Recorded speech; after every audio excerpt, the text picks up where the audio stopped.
teman-teman semua, Bible lovers. Welcome back to my YouTube channel Diana.Tampubolon. Ayo kita belajar Bible tadi bersama. Hari ini aku akan menjelaskan tentang obat penghancur masalah kehidupan. Masalah kehidupan di sini bisa jadi itu ujian ya teman-teman dari Tuhan, atau tantangan, atau bisa juga godaan dari iblis. Oke? Atau bisa dibilang juga cobaan dari iblis. Ayo, let's discuss together. Oke, yang aku bahas hari ini yang pertama adalah masalah ya. Yang kedua godaan dari iblis, yang ketiga solusi dari Tuhan. Jadi Tuhan kita luar biasa ya teman-teman. Jadinya dia pasti akan memberikan solusi kepada kita. Oke, yang pertama masalah ya. Yang pertama Tuhan tuh mengizinkan iblis untuk mencobai manusia. Yang kedua, masalah atau tantangan ada masa keluarasanya. Jadinya teman-teman gak usah takut atau khawatir kalau misalnya saat ini teman-teman ada masalah, tantangan, ujian, cobaan, godaan. Itu ada masa kadaluarsanya dan Tuhan juga akan memberikan solusi. Karena Tuhan mengizinkan iblis untuk mencobai manusia untuk kebaikan manusia itu sendiri. Kita bisa lihat juga di Lukas 4 ayat 1 sampai 2. Yesus yang penuh dengan Roh Kudus, Tuhan Yesus aja dicobai, kan? Apalagi kita manusia. Penuh dengan Roh Kudus berarti di sini adalah bisa dibilang ini adalah kita juga ya, kan? Kita juga penuh dengan Roh Kudus karena udah percaya sama Tuhan Yesus. Kembali dari sungai Yordan, lalu dibawa oleh Roh Kudus ke padang gurun. Jadinya dari sungai Yordan ini ya adalah masa yang baik ya teman-teman ya. Pasti sungai Yordan kan banyak airnya, sejuk gitu kan, hal-hal yang baik. Kemudian lalu dibawa oleh Roh Kudus ke padang gurun. Padang gurun ini kan berarti adalah terik, panas gitu kan, yang membuat kita lelah, capek mungkin gitu kan. Padang gurun di sini ya ujian, cobaan, masalah gitu kan. Jadi dari hal yang baik Tuhan izinkan nih kita ke hal yang tidak baik gitu. Di situ ia tinggal 40 hari lamanya. Ini berarti kan ada masa kadaluarsanya ya. Itu 40 hari doang nih gitu. Dan dicobai iblis gitu. Tuhan izinkan kan ya.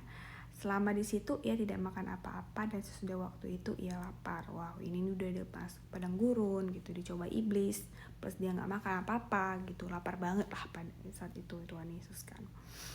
Oke, terus godaan iblis apa sih, kan dicobai oleh iblis. Godaan iblis itu apa sih? Kita mungkin sebagai manusia juga bingung.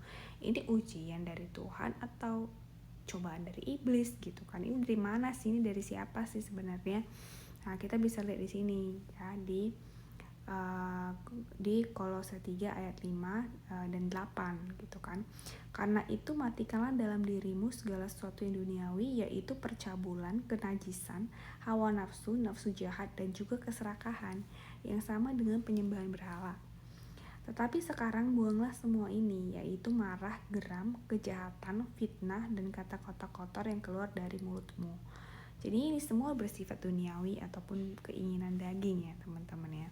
Jadi semua yang ada di sini kita lihat semuanya. Kalau bisa kita hafal, kita jauhin gitu ya.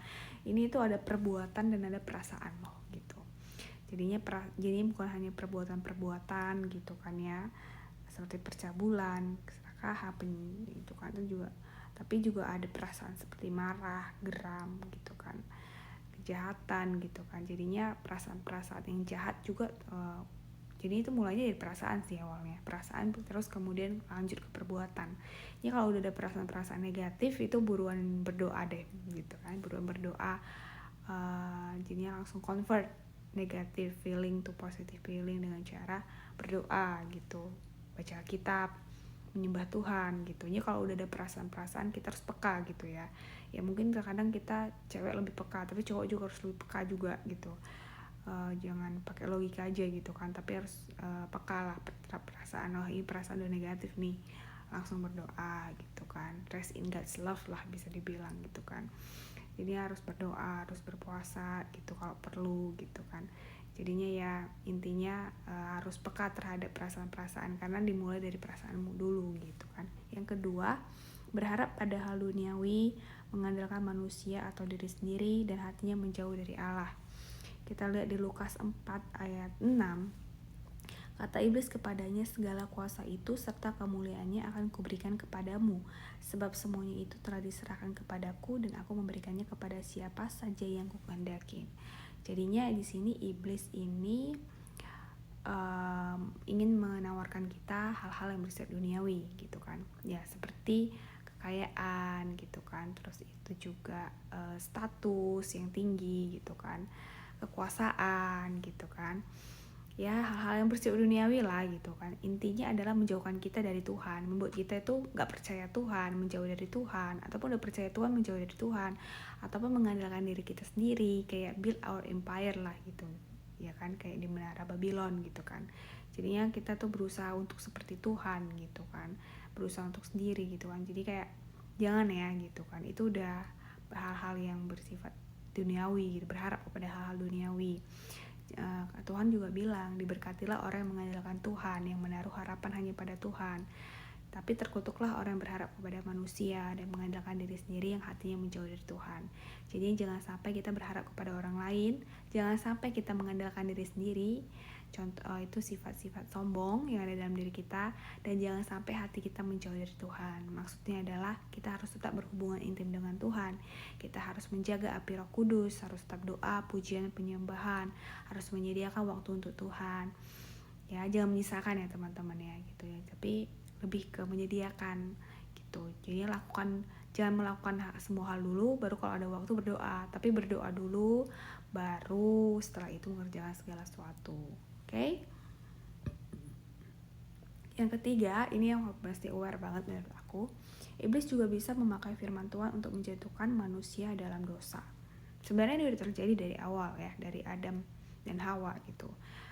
Iblis juga saat itu dalam bentuk ular ya, iblisnya itu pakai firman Tuhan juga gitu kan. Bukankah Tuhan bilang nggak boleh makan buah ini gitu kan. Terus di-convert dia gitu kan, dibuatlah si Hawa ini nggak percaya gitu dengan firman Tuhan. Makanya kita tuh harus percaya sama firman Tuhan gitu, karena ciri-ciri iblis adalah dia memakai firman Tuhan untuk menjatuhkan iman kita gitu kan, untuk membuat kita tidak percaya kepada firman Tuhan gitu. Jadi kita harus percaya dengan firman Tuhan ya, dan minta wisdom of God gitu kan, untuk menafsirkan firman Tuhan, jadi nggak salah tafsir gitu kan. Sekarang kita salah tafsir gitu kan. Oke, kita coba cek ya, karena Tuhan Yesus juga mau dicoba iblis pakai firman loh gitu. Di Lukas 4 ayat 9-12, kemudian ia membawa Yesus ke Yerusalem dan menempatkan dia di bubungan bait Allah, lalu berkata, jika engkau anak Allah, jatuhkan dirimu dari sini ke bawah, disuruh bunuh diri. Lalu berkata kepadanya, jika engkau anak Allah, mengenai engkau, ia akan memerintahkan malaikat-malaikatnya untuk melindungi engkau, dan mereka akan menantang engkau di atas tangannya supaya kakimu jangan terantuk ke batu. Kalau bisa ini lihat ini sama kayak Mazmur 91 ya kan, aman dalam perlindungan Allah ya. Yesus menjawabnya, katanya, ada firman, jangan engkau mencobai Tuhan Allahmu. Jadinya kita itu harus berhati-hati, intinya berhati-hati. Tuhan bilang gimana cara berhati-hati? Berdoa, bersyukur gitu. Jadinya berhati-hati dan berjaga-jaga, dimaksud di sini adalah kita harus berdoa dan bersyukur senantiasa kepada Tuhan. Dan kalau kita ingin baca firman Tuhan gitu kan, apapun itu, walaupun dari pendeta, karena kan di sini sekarang banyak nabi-nabi palsu ya teman-teman. Tuhan juga memperingatkan dalam Alkitab, di zaman akhir banyak nabi-nabi palsu gitu kan. Jadinya jangan langsung percaya apa kata pendeta, apa kata ibu gembala, kata teman-teman kita. Kita harus menguji segala sesuatu dan ambil yang baik gitu kan. Gimana caranya? Minta hikmat dari Tuhan gitu. Gimana lagi caranya minta hikmat Tuhan? Ya minta berdoa gitu, sediakan waktu untuk Tuhan. Oke? Kemudian udah ada masalah nih, karena kita udah bisa membedakan yang mana yang dari Tuhan dan enggak. Sekarang kita bahas solusinya. Pertama adalah hidup dalam Roh Kudus. Kita bisa lihat dari Lukas 4 ayat 1 adalah Yesus yang penuh dengan Roh Kudus kembali dari sungai Yordan, lalu dibawa oleh Roh Kudus ke padang gurun. Jadinya di sini kita bisa cek ya, Tuhan Yesus itu yang teladan kita itu udah hidup dalam Roh Kudus, tapi diizinkan Tuhan dari Sungai Yordan lalu dibawa Roh Kudus ke padang gurun. Berarti kita itu juga harus hidup dalam Roh Kudus juga gitu. Jadinya kita perbedaan utama dari kita dengan manusia yang lain yang gak percaya dengan Tuhan, kan manusia kan semuanya pasti punya masalah ya, pasti semuanya punya masalah gitu kan, ada punya tantangan gitu, punya ujian masing-masing gitu kan. Apa yang membedakan kita ya kita hidup dalam Roh Kudus. Kalau kita hidup dalam Roh Kudus, kita udah punya jaminan nih gitu kan, jaminan bahwa Tuhan akan memberikan rancangan terbaik bagi kita sesuai dengan firman Tuhan juga. Tidak ada sesuatu yang kebetulan dalam hidup orang percaya yang penuh dengan Roh Kudus, karena semua itu ada rancangan Tuhan. Itu rancangan damai sejahtera dan bukan kecelakaan untuk memberikan hari kita hari depan yang penuh harapan. Jadi kita percaya firman itu aja, kita hidup dalam Roh Kudus, kita jaga api Roh Kudus, kita punya iman percaya juga kepada Tuhan, percaya janji Tuhan, maka solusi itu pasti akan diberikan kepada kita. Bukan hanya solusi tapi hidup yang kekal. Oke, jadinya biarlah diri kita dipimpin oleh Roh Kudus. Yang kedua, berpuasa. Itu di Lukas 4 ayat 2, di situ ia tinggal 40 hari lamanya dan dicobai iblis. Selama di situ ia tidak makan apa-apa dan sesudah waktu itu ia lapar. Jadinya maksud Tuhan di sini adalah kita itu terkadang ada masalah ataupun cobaan dari iblis yang perlu berpuasa. Seperti firman Tuhan juga ketika murid-murid Tuhan Yesus tidak bisa mengusir setan, yang bisa mengusir setan tersebut hanya Tuhan Yesus. Murid-murid ini bertanya kan kepada Tuhan, loh Tuhan kenapa aku gak bisa ngusir gitu kan. Tuhan bilang jenis ini hanya bisa diusir oleh berpuasa, berdoa dan berpuasa dan percaya pastinya. Jadinya ada hal-hal tertentu memang yang kita harus bisa berpuasa gitu kan. Kita evaluasi diri lah gitu. Kalau kita udah gak sanggup lagi ya kita berpuasa gitu. Kalau memang kita ingin sesuatu hal yang sangat krusial ataupun sangat kita butuhkan, ya kita berpuasa, kita minta hikmat dari Tuhan juga gitu. Nanti ada aja petunjuk dari Tuhan. Karena kan hidup orang Kristen atau hidup orang percaya tidak ada yang kebetulan ya gitu, semuanya God is in control gitu kan. Jadi kita harus peka lah lihat dari Tuhan kita itu mau puasa atau enggak gitu. Oke. Terus itu yang ketiga, solusi dari Tuhan adalah menghidupi firman. Menghidupi firman ini bukan kayak cuman baca firman ya, bukan juga cuma merenungkan firman Tuhan, tapi kita itu harus melakukan nih teman-teman, kita harus melakukan firman Tuhan Yesus. Jadi kita harus mengimplementasi dan merasakan efeknya gitu. Karena beda gitu orang-orang yang cuma baca doang, beda sama orang yang renungkan doang. Orang yang merenungkan doang beda sama orang melakukan firman Tuhan dan menghidupi firman Tuhan. Jadinya teman-teman tuh harus menghidupi firman, tapi bukan dengan kekuatan kita loh gitu. Karena kita nggak bisa gitu kalau kita itu belajarlah dari orang-orang Yahudi kan. Orang-orang Yahudi kan oke lah dia itu follow the rules gitu kan. Juga mereka itu sangat taat dengan peraturan-peraturan mereka buat, tapi mereka mengandalkan diri sendiri gitu kan. Mereka tidak mengandalkan Tuhan, dan Tuhan gak suka itu gitu kan. Makanya Tuhan memanggil orang lain nih, mencangkokkan diri.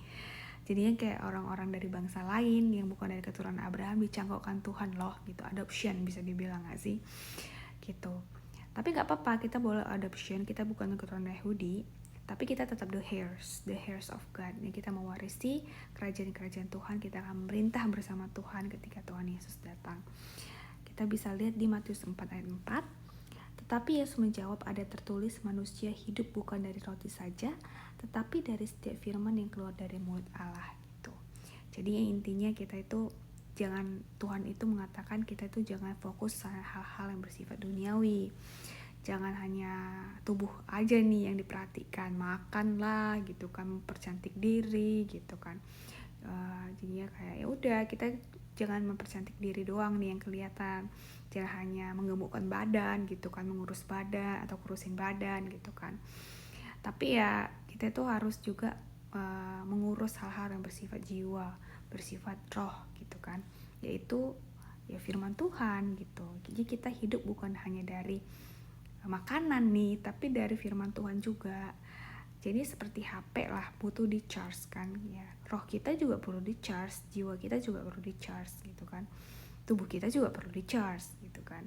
Jadinya ya tiga-tiganya harus kita jaga dengan cara minta pertolongan dari Tuhan pastinya ya. Oke. Terus itu ada pertanyaan juga, mengapa Tuhan mengizinkan masalah terjadi? Ini kayak pertanyaan yang paling sering lah orang nyatakan ya gitu, baik orang-orang percaya maupun orang-orang gak percaya gitu. Kalau memang Tuhan ada gitu, kenapa Tuhan mengizinkan masalah terjadi gitu kan. Jadi hal seperti ini. Tapi orang-orang percaya juga ada gitu kan, kayak aku udah percaya Tuhan berapa tahun, aku udah mengabdi ke Tuhan, aku melakukan hal yang baik, kok hal ini terjadi sama hidup aku sih, apa salahku apa sih gitu kan. Gitu kita juga bisa bertanya kan gitu kan, kenapa hal ini terjadi sama hidup kita sih gitu, bukannya kita udah melakukan hal yang baik ya gitu. Walaupun kita berbuat jahat, kayaknya gue gak jahat banget sih gitu, kenapa ini terjadi sama hidup gue ya gitu. Ini dia jawabannya gitu kan di ayat Alkitab juga. Oke? Kita bisa lihat di 1 Korintus 10 ayat 13. Pencobaan-pencobaan yang kamu alami ialah pencobaan-pencobaan biasa yang tidak melebihi kekuatan manusia, sebab Allah setia dan karena itu Ia tidak akan membiarkan kamu dicobai melampaui kekuatanmu. Pada waktu kamu dicobai, Ia akan memberikan kepadamu jalan keluar atau solusi sehingga kamu dapat menanggungnya. Jadinya Tuhan tuh udah perkirakan gitu kan. Tuhan tuh nggak bodoh ya teman-teman ya. Tuhan tuh Tuhan tuh sangat pintar, pencipta langit dan bumi gitu.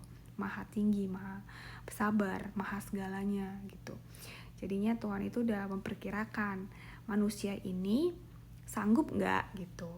Nah, kalau Tuhan udah lihat sanggup, ya Tuhan kasih gitu masalah itu, tantangan itu. Tapi kita nggak dibiarkannya sendiri gitu. Ada Roh Kudus dalam diri kita, ada malaikat-malaikat yang berjaga-jaga gitu. Di Mazmur 91 bisa dicoba baca di aman dalam perlindungan Allah gitu. Yang malaikat-malaikat Tuhan selalu ada sekeliling kita gitu. Oke, yang kedua adalah Roma 5 ayat 3-5. Dan bukan hanya itu saja, kita malah berpegah juga dalam kesengsaraan kita. Kenapa? Karena kesengsaraan itu menimbulkan ketekunan menimbulkan tahan uji, dan tahan uji itu menimbulkan pengharapan. Pengharapannya pastinya tidak mengecewakan. Kenapa? Karena kasih Allah telah dicurahkan dalam hati kita oleh Roh Kudus yang telah dikaruniakan kepada kita. Jadi dalam hati kita masing-masing ada Roh Kudus sebagai Roh penolong kita, gitu ya. Jadinya itu diizinkan masalah terjadi itu sebenarnya untuk kebaikan kita, supaya kita menghasilkan buah-buah roh. Ya buah-buah roh juga ya ada kasih, sukacita, kesetiaan, kesabaran, pengendalian diri, ya, kebaikan, kemurahan, ada banyak tuh pengendalian. Dan itu semua bisa kita peroleh melalui proses. Kita nggak akan bisa sabar kalau nggak ada yang buat kita marah gitu kan. Kita harus buat marah dulu nih, baru kita belajar sabar gitu kan. Dan itu juga step by step gitu kan. Plus pengendalian diri juga, kita itu kan kalau dibuat marah berarti kan itu juga ada proses pengendalian diri kita juga untuk bersabar gitu kan. Jadinya semua masalah yang terjadi bagi orang percaya jangan khawatir, ada Roh Kudus dalam diri kita. Tuhan udah izinkan itu semua terjadi dan Tuhan ada masa kadaluarsanya. Jadinya tinggal tunggu aja, bersabar, ada masa kadaluarsanya, dan tetap percaya kepada Tuhan Yesus. Oke? Teman-teman Bible lovers, thank you for watching, dan let's grow together in Christ. Bye-bye, see you in the next video. We are very glad to hear and listen to you, and of course to pray to you. Scan now.